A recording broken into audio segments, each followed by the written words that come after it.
ত্রিপুরার চাকরি প্রার্থীদের নিয়ে মাননীয় মুখ্যমন্ত্রী প্রফেসর ডক্টর মানিক সাহার গুরুত্বপূর্ণ বক্তব্য। আজ অফার প্রদান করতে গিয়ে মাননীয় মুখ্যমন্ত্রী কি বলেছেন চাকরি প্রার্থীদের জন্য, এবং যাদের চাকরি এখনও পেন্ডিং রয়েছে, যাদের চাকরি হয়েছে, যারা আজ অফার লেটার গ্রহণ করছেন, তাদের উদ্দেশ্যে মাননীয় মুখ্যমন্ত্রীর গুরুত্বপূর্ণ বক্তব্য। থাকুন নিউজ ত্রিপুরা ওয়ান চ্যানেলের সাথে, শুনুন মাননীয় মুখ্যমন্ত্রী কি বলছেন। ওনার স্বাগত ভাষণ, আমাদের সংগঠন যারা অফার লেটার গ্রহণ করতে এসেছেন এবং অন্যান্য যারা অতিথিবর্গ এবং সাংবাদিক বন্ধুরা, সবাইকে আন্তরিকভাবে আমি হার্দিক অভিনন্দন ও শুভেচ্ছা জানাচ্ছি। ট্রান্সপারেন্সির মাধ্যমে কিভাবে চাকরি দেওয়া যায়, ত্রিপুরা সরকার একটা দৃষ্টান্ত বিগত কয়েক বছর ধরে রেখেছে এখানে। আজকে আমার খুব ভালো লাগছিল এখানে যে ত্রিপুরার যে জাতি জনজাতি একটা মিশ্র বন্ধনে বিভিন্ন ধর্মের যারা আছে সবাই মিলে আমাদের এই ত্রিপুরা, সেই জায়গায় আজকে যে অফার এখানে আমরা বিলি করলাম, যারা অফার নিতে এলো, কয়েকজন মাত্র নিতে এলো, সবাই নয়, তার মধ্যে আমরা দেখলাম সব ধরনের বিলং করে বিভিন্ন জাতি জনজাতি গোষ্ঠীর সবাই কিন্তু এখানে বিভিন্ন ধর্মে বিশ্বাসী, তাদের অফার লেটার নিতে।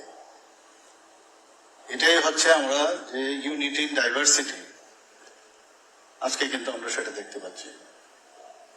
এখানে আজকে মোট 222 যারা নির্বাচিত হয়েছে তাদের নিয়োগপত্র প্রদান করা হয়েছে,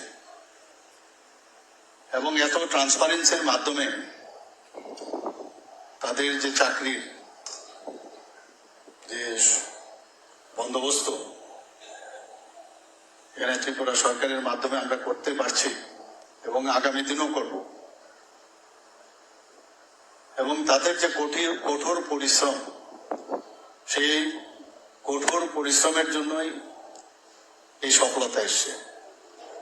এবং যারা আজকে এখানে 222 ক্যান্ডিডেট যারা অফার নিতে এসছেন, তাদেরকে আমি এবং তাদের সকলের পরিবারকে, তাদের পুরো ফ্যামিলিকে আমি আন্তরিক অভিনন্দন ও শুভেচ্ছা জানাচ্ছি।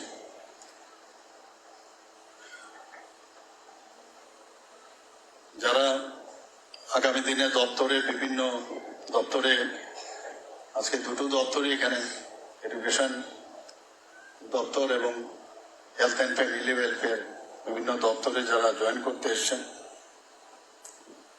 তাদেরকে আমি একটা কথাই বলবো যে জয়েনিং এর পর কেন্দ্রীয় সরকারের এবং রাজ্য সরকারের যে বিভিন্ন কর্মসূচি এবং সেইগুলো কিভাবে বাস্তবায়িত করা হয়, একটু কনসেন্ট্রেট করে আমার মনে হয় বাস্তবায়িত যদি করা যায়, তবে সাধারণ মানুষের সেটা কাজে আসবে।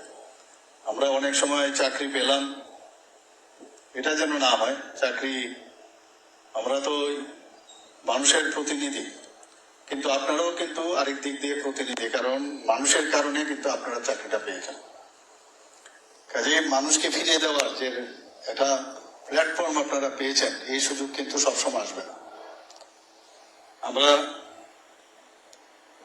যে গত কয়েক মাস ধরে আমি বলবো আমরা যে অফার বিলি করেছি, এর মধ্যে বিভিন্ন দপ্তরে সেখানে এখন পর্যন্ত ডাইন হার্নেস শুদ্ধ 19,484 জনকে আমরা চাকরি প্রদান করেছি।